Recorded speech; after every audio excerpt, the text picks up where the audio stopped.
Hello दोस्तों, मैं किफन स्वागत करता हूं आपका द फीमेल पॉइंट इंदौर के इस प्लेटफॉर्म पे। आज का जो हमारा मोस्ट इंपॉर्टेंट टॉपिक है वो है गंगा अपवाह तंत्र के अंतर्गत आने वाली मध्य प्रदेश की प्रमुख नदियां।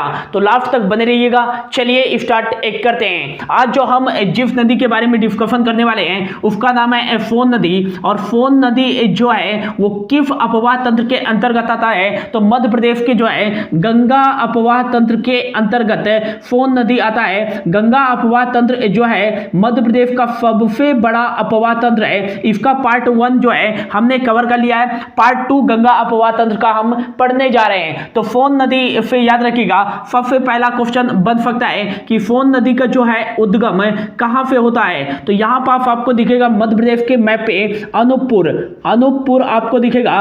और अनूपपुर एक जिले के अमरकंटक पहाड़ियों से जो है फोन नदी का उद्गम होता है। तो फोन नदी का उद्गम अमरकंटक पहाड़ी जो कि कहां पड़ता है? अनूपपुर जिले में पड़ता है। तो अमरकंटक की पहाड़ियों से फोन नदी का उद्गम होता है। व्यापम के यहां से 4 फेवरेट क्वेश्चन बनते हैं। कौन कौन से क्वेश्चन बनते हैं? तो कौन कौन से क्वेश्चन व्यापम यहां से पूछता है, काफी बार एग्जाम में पूछता है, याद रख लीजिएगा। पहला क्वेश्चन क्या पूछेगा आपसे कि अमरकंटक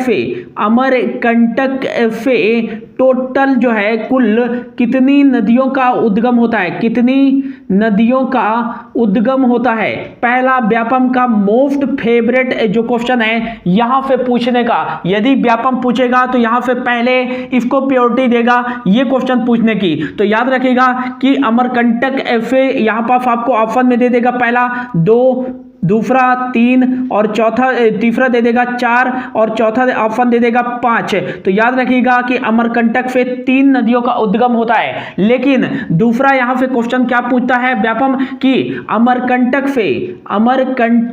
से इनमें से किस नदी का जो है किस नदी का उद्गम नहीं होता है? ऑप्शन पे दे देगा आपको नर्मदा नदी, दूसरे ऑप्शन पे देगा आपको सोन नदी, तीसरे ऑप्शन पे आपको दे देगा कौन सा? जोहिला नदी, और चौथे ऑप्शन पे आपको दे देगा कौन सा? क्षिप्रा नदी। तो याद रखिएगा कि नर्मदा नदी, सोन नदी और जोहिला नदी, इन तीनों नदियों को जो उद्गम होता है वो अमरकंटक से ही होता है। जबकि जो जोहिला नदी है वो सोन नदी की ही सहायक नदी है। थोड़ी दूर जाने के बाद यह सोन नदी से मिल जाती है। लेकिन जो है क्षिप्रा नदी का उद्गम अमरकंटक से नहीं होता है। और तीसरा क्वेश्चन क्या बनाएगा एग्जामिनर? तो तीसरा क्वेश्चन बनाएगा नर्मदा नदी का उद्गम कहां से होता है? तो याद रखिएगा अमरकंटक से होता है। सोन नदी का उद्गम कहां से होता है? तो अमरकंटक से होता है। इस प्रकार से पूछा जाता है। अगला जो है कि सोन नदी की जो टोटल लंबाई है वो कितनी है? तो याद रखिएगा कि इसकी जो टोटल लंबाई है वो है 780 किलोमीटर। लेकिन मध्य प्रदेश में इसकी टोटल लंबाई कितनी है सोन नदी की? तो 509 किलोमीटर है। नेक्स्ट आपको याद रखना है कि सोन नदी का मुहाना कहां है? तो याद रखिएगा कि जो है सोन नदी अनूपपुर डिस्ट्रिक्ट से निकलती है अमरकंटक की पहाड़ियों से। फिर यह जाती है फैडोल से जाती है यह सीधी से सीधे जाती है फिंगरौली।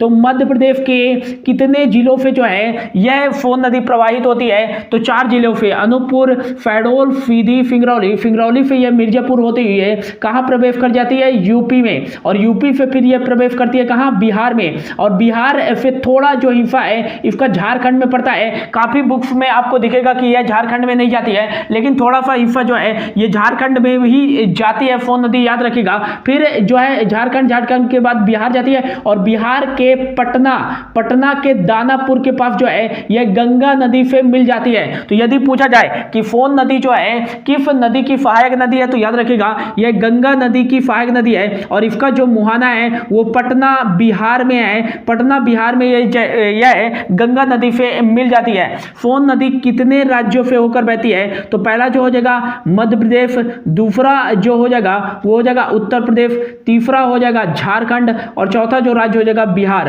तो 4 राज्यों से जो है सोन नदी बहती है। मोस्ट इंपॉर्टेंट याद रखिएगा। नेक्स्ट याद रखिएगा कि जो भारत का पहला जो पुल बनाया गया था कोइलावर पुल, याद रखिएगा भारत का पहला कोइलावर पुल जो बनाया गया था वो किस नदी पर बनाया गया था? तो फोन नदी पर ही बनाया गया था। लेकिन यह जो पुल है किसको जोड़ता है? तो याद रखिएगा जो बिहार में बनाया गया था आरा को पटना से जोड़ता है। मोस्ट इंपॉर्टेंट याद रखिएगा कि भारत का जो पहला पुल बनाया गया था कोइलावर पुल वो किस नदी पर बनाया गया था? तो फोन नदी पर। और कहां से कहां तक किसको जोड़ने के लिए बनाया गया था? तो आरा को पटना से जोड़ने के लिए बनाया गया था। नेक्स्ट आपको रखना है कि कौन सी नदी जो है पूरे भारत में रेत के लिए प्रसिद्ध है? तो याद रखिएगा फोन नदी जो है पूरे भारत में अपने रेत के लिए प्रसिद्ध है। यह जो है याद रखिएगा कि कैमूर की पहाड़ियां जो है कैमूर की पहाड़ियां या कैमूर की गुफाएं जो हैं इसी नदी के किनारे स्थित हैं, जहां से हजारों साल पहले फैल चित्र के निशान पाए गए थे। यह भी याद रखिएगा। नेक्स्ट याद रखिएगा कि फोन नदी का जो है अन्य नाम क्या है? तो याद रखिएगा इसको संस्कृत में फोन नदी कहते हैं और इसको हिरण्य वाहिनी भी कहते हैं। और नेक्स्ट याद रखिएगा कि जो है फोन नदी का पुराना नाम क्या है? तो काफी बार एग्जाम में पूछा गया है कि फोहन जो है फोहन नदी पहले इसको कहा जाता था। तो फोन नदी का पुराना नाम क्या है? फोहन नदी है और इसको फर्ण नदी के नाम से भी जाना जाता है। नेक्स्ट याद रखिएगा कि फोन नदी पर कौन कौन से बांध बनाए गए हैं? तो याद रखिएगा कि जो फोन नदी का पहला जो बांध बनाया गया था वो फोन नदी पर वो बनाया गया था डेहरी बांध फोन नदी पर बनाया जाने वाला पहला बांध है। और यह कब बनाया गया था? तो याद रखिएगा कि यह लगभग 1876 में ब्रिटिश सरकार द्वारा फोन नदी में बनाया गया पहला बांध था डेहरी बांध। याद रखिएगा। अगला जो है फोन नदी पर अगला बांध कौन सा बनाया गया था? तो याद रखिएगा कि बाणसागर बांध किस नदी पर बनाया गया है? तो ये फोन नदी पर ही बनाया गया है। कहां बनाया गया है? मध्य प्रदेश राज्य के शहडोल जिले के पास देवलोन में बनाया गया है बाणसागर बांध। और यहां से कितने राज्यों को जो है पानी की आपूर्ति की जाती है? तो मोस्ट इंपॉर्टेंट याद रख लीजिएगा कि जो है फोन नदी के बाणसागर बांध से 3 राज्यों को जो है यहां से पानी की सप्लाई की जाती है। तो कौन कौन से राज्य हैं? मध्य प्रदेश हो गया, दूसरा हो जाएगा यूपी, तीसरा हो जाएगा बिहार। इसका जो 50% उपयोग करता है इस पानी का वो मध्य प्रदेश उपयोग करता है और 25% इसमें से बिहार और यूपी करते हैं। ये भी याद रखिएगा। अगला जो है कि फोन नदी की ही एक सहायक नदी है रिहंद नदी। और काफी बार एग्जाम में पूछा गया है कि जो रिहंद बांध बनाया गया है वो किस नदी पर बनाया गया है? तो रिहंद आपको ऑप्शन पे नहीं देता। तो याद रखिएगा ऑप्शन पे यदि फोन नदी है तो फोन नदी पे आपको क्या करना है? टिक करना है, क्योंकि जो रिहंद नदी है वो फोन की ही सहायक नदी है। तो याद रखिएगा कि रिहंद परियोजना किस नदी पर बनाया गया है? तो ये तो पहले रिहंद नदी पर बनाया गया है, लेकिन ऑप्शन पे आपको रिहंद नदी नहीं देगा। क्या देगा? फोन नदी देगा। तो फोन नदी पे आपको टिक करना है कि रिहंद परियोजना जो बनाया गया है वो फोन नदी पर बनाया गया है। मोस्ट इंपॉर्टेंट याद रखिएगा। तो ये था कुछ फोन नदी के बारे में बेसिक जानकारी। इतना याद रखिएगा जो भी क्वेश्चन बनेगा फोन नदी से वो यहीं से ही बनेगा। बढ़ते हैं अगली नदी में।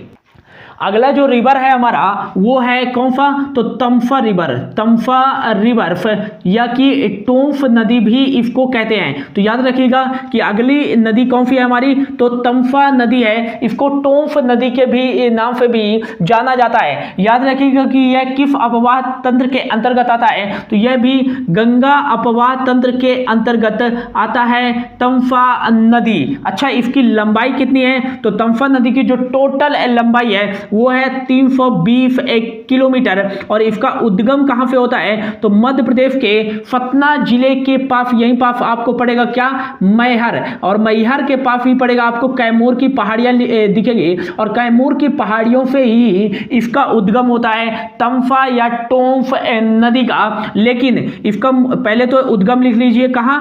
कैमूर की पहाड़ियां मैहर सतना से जो है इसका उद्गम होता है। और इसका मुहाना कहां है? तो इसका जो मुहाना है वो है इलाहाबाद के पास। यह उत्तर प्रदेश में प्रवेश करती है और उत्तर प्रदेश के इलाहाबाद के पास सिरसा नामक स्थान पर यह जो है गंगा नदी से मिल जाती है। तो याद रखिएगा यदि पूछा जाए कि तम्फा जो है किस नदी की सहायक नदी है? तो यह गंगा नदी की सहायक नदी नदी है और फोन भी किसकी सहायक नदी थी, तो गंगा नदी की सहायक नदी थी। लेकिन फोन किस स्थान पर मिलती थी गंगा से, पटना पर, पटना के दानापुर जगह में। लेकिन ये तमसा है किस स्थान पर मिल रही है, तो इलाहाबाद के सिरसा नामक स्थान पर मिल रही है गंगा नदी से, ये याद रखिएगा। तो इसका मुहाना कहाँ है, तो याद रखिएगा सिरसा इलाहाबाद, इलाहाबाद।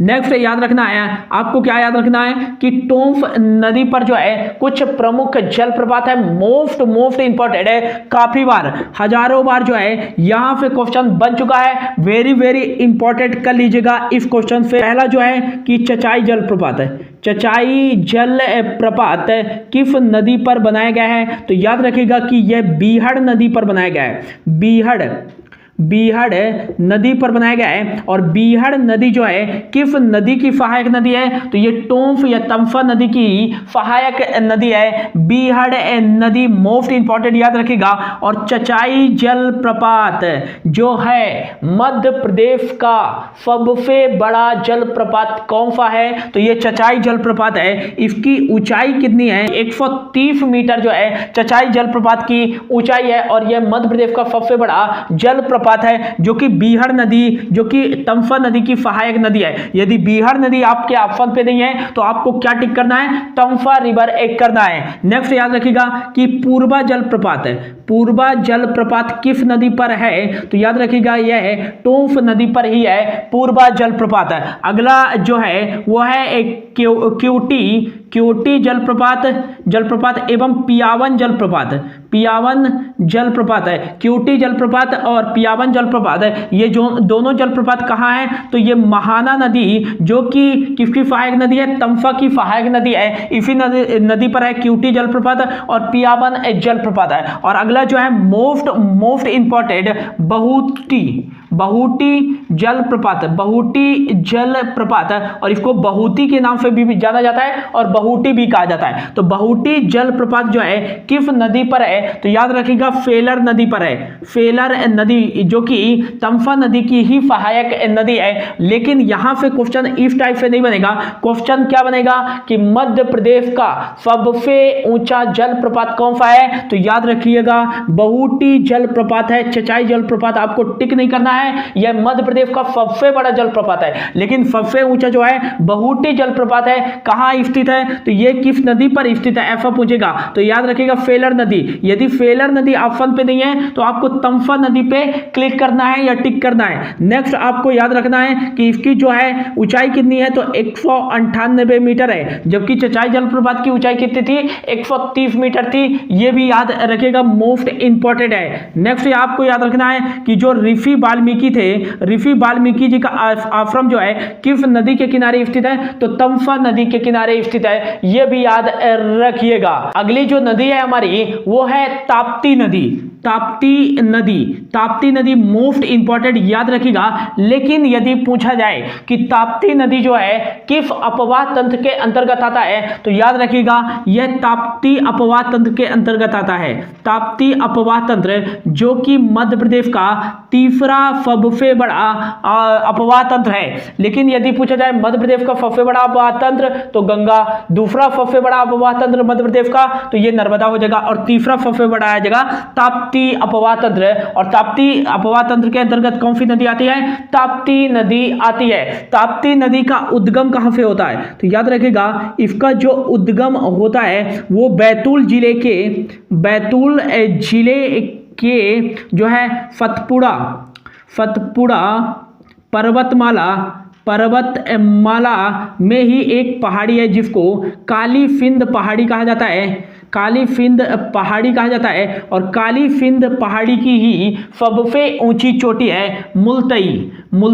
तो कालीसिंध पहाड़ी की सबसे ऊंची चोटी मुल्तई से उद्गम होता है ताप्ती नदी का। मोस्ट इंपॉर्टेंट याद रखिएगा, बैतूल कहां पास मिलेगा आपको, यहां पास मिलेगा बैतूल। और बैतूल में ही ये कौन सा एरिया है, तो सतपुड़ा पर्वत श्रेणी है, और सतपुड़ा पर्वत श्रेणी में ही है एक कालीसिंध पहाड़ी, और कालीसिंध पहाड़ी का ही सबसे ऊंची चोटी है कौन सी, तो मुल्तई, और मुल्तई से ही उद्गम होता है ताप्ती नदी का। मोस्ट इंपॉर्टेंट याद रखेगा। अगला आपको याद रखना है कि यदि पूछा जाए क्वेश्चन में कि ताप्ती नदी का जो है उद्गम किस जिले से होता है मध्य प्रदेश के, तो बैतूल जिले से होता है। इसका जो टोटल लंबाई है वो कितना है, तो याद रखिएगा 724 किलोमीटर है, जिसमें से मध्य प्रदेश में इसकी जो टोटल लंबाई है ताप्ती नदी की वो है 279 किलोमीटर। नेक्स्ट आपको याद रखना है कि महाराष्ट्र में इसकी जो टोटल लंबाई है वो कितनी है, तो याद रखिएगा 270 किलोमीटर है, और गुजरात में इसकी जो लंबाई है वो कितने किलोमीटर है, तो 175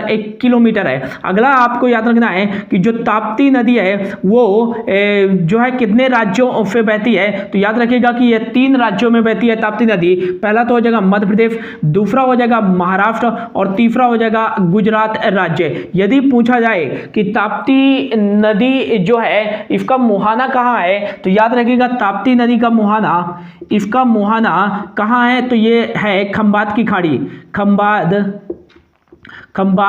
की खाड़ी अरब सागर गुजरात में यह जो है यह ताप्ती नदी गिरती है। नर्मदा के समांतर कौन सी नदी बहती है, तो याद रखिएगा कि नर्मदा नदी के समांतर जो है यह ताप्ती नदी ही बहती है। और नर्मदा के अलावा मध्य प्रदेश की एकमात्र और कौन सी नदी है जो एस्चुरी का निर्माण करती है। एस्चुरी हमने जैसा कि नर्मदा अबवा तंत्र का जिस दिन हम टॉपिक पढ़ रहे थे एस्चुरी के बारे में डीपली एनालिसिस किया था, तो यदि आप नहीं समझते हैं एस्चुरी क्या होता है तो उस वीडियो को जाकर जरूर देख लीजिएगा।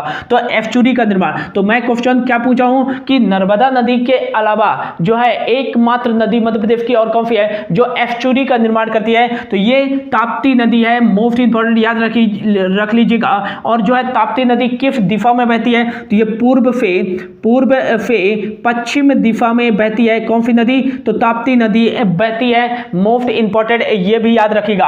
अगला आपको याद रखना है कि यह जो है बैतूल जिले से निकल करके यहां से प्रवेश करती है महाराष्ट्र के यहां भूसावल जलगांव यहीं पड़ता है। फिर यहां पर इंटर करती है बुरहानपुर मध्य प्रदेश के, फिर यहां से ये ऐसे जाती है फिर यहां पर इंटर कर जाती है, फिर यहां से बुरहानपुर से नीचे आता है महाराष्ट्र, और महाराष्ट्र के बाद यह प्रवेश कर जाती है कहां, गुजरात राज्य में। और गुजरात के खंबात खाड़ी के पास ही यह अरब सागर में जो है मिल जाती है, नर्मदा के समांतर बहती है यह ताप्ती नदी। अगला आपको याद रखना है कि गुजरात में ही है एक रज्जू सेतु किस नदी के ऊपर बनाया गया है, तो याद रखिएगा जो रज्जू सेतु बनाया गया है वो बनाया गया है ताप्ती नदी के ही ऊपर। और गुजरात में ही है एक स्वाली बंदरगाह किस नदी पर है, तो याद रखिएगा कि जो स्वाली बंदरगाह है गुजरात में, स्वाली बंदरगाह हुआ किस नदी पर है, तो ये याद रख लीजिएगा कि ताप्ती नदी पर ही है स्वाली बंदरगाह। मोस्ट इंपॉर्टेंट ये याद रखिएगा। अगला आपको याद रखना है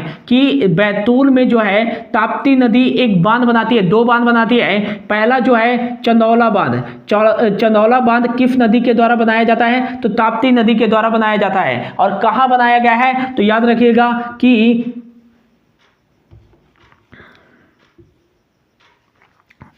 अगला याद रखिएगा कि ताप्ती नदी पर ही बैतूल जिले में 2 बांध बनाए गए हैं। कौन कौन से बांध बनाए गए हैं, तो ताप्ती नदी पर ही बनाया गया है चंदौला बांध जो है किस नदी पर बनाया गया है, तो ताप्ती नदी पर बनाया गया है। किस जिले में बनाया गया है, तो मध्य प्रदेश के बैतूल जिले में बनाया गया है। अगला जो है आपका वो है पारफडोह बांध किस नदी पर बनाया गया है, तो ताप्ती नदी पर ही बनाया गया है। कहां बनाया गया है, तो बैतूल जिले में बनाया गया है। फिर जब ताप्ती नदी आगे बढ़ती है तो यहां पर महाराष्ट्र के जलगांव में प्रवेश करती है, और जलगांव में ही बनाया गया है। मोस्ट इंपॉर्टेंट है, काफी बार एग्जाम में पूछा गया है कि हथनूर बांध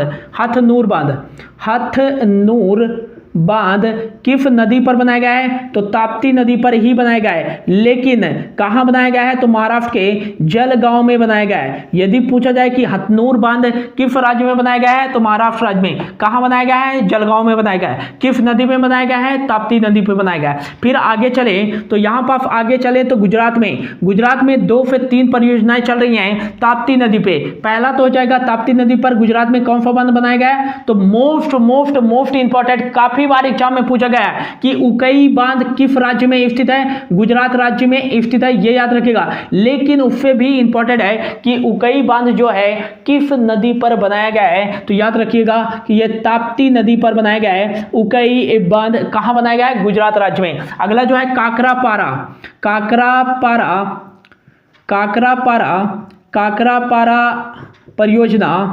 परियोजना किस नदी पर है, तो याद रखिएगा कि यह ताप्ती नदी पर है। कहाँ, यह गुजरात में है, यह भी याद रखिएगा। स्वाली बंदरगाह ताप्ती नदी के ऊपर ही बनाएगा। अच्छा, ताप्ती नदी का अन्य नाम क्या है, तो याद रखिएगा ताप्ती नदी का जो अन्य नाम है वह है, इसे सूर्यपुत्री कहा जाता है। तो सूर्यपुत्री किस नदी को कहा जाता है, एक आध दो बार एग्जाम में पूछा भी है कि सूर्यपुत्री जो है किस नदी को कहा जाता है, तो ये याद रखिएगा कि ताप्ती नदी को ही कहा जाता है। सूर्यफूता के नाम से कौन सी नदी जानी जाती है, तो ये ताप्ती नदी ही जानी जाती है। गर्म जल वाली नदी किसे कहा जाता है, तो ये ताप्ती नदी को ही कहा जाता है, गर्म जल वाली नदी। ये भी मोस्ट इंपॉर्टेंट याद रखिएगा। नेक्स्ट आपको याद रखना है कि पूर्णा जो है किस नदी की सहायक नदी है, तो ताप्ती नदी की सहायक नदी है। गिरना जो है किस नदी की सहायक नदी है, तो ये ताप्ती नदी की सहायक नदी है। आपको याद रखना है कि आदि गंगा किस नदी की सहायक नदी है, तो ये भी ताप्ती नदी की सहायक नदी है। एस्चुरी का निर्माण करती है, नर्मदा नदी के समांतर बहती है कौन सी नदी, तो ताप्ती नदी। ये भी याद रखिएगा, मोस्ट इंपॉर्टेंट है। तो ये था दोस्तों हमारे 3 मोस्ट इंपॉर्टेंट नदियां। आज हमने जो है गंगा अपवाह तंत्र को समाप्त किया है और अगला जो स्टार्ट कर दिया ताप्ती अपवाह तंत्र। ताप्ती अपवाह तंत्र को भी हमने समाप्त कर दिया है। अब हमारे 2 अपवाह तंत्र और बचे हैं मध्य प्रदेश के प्रमुख, जो है एक 3 अपवाह तंत्र बचे हैं। एक है गोदावरी, एक है महानदी और एक है माही अपवाह तंत्र। इन तीनों को हम जल्द से जल्द डिस्कशन कर लेंगे, फिर न्यू टॉपिक स्टार्ट करेंगे। तो thank you so much for your watching.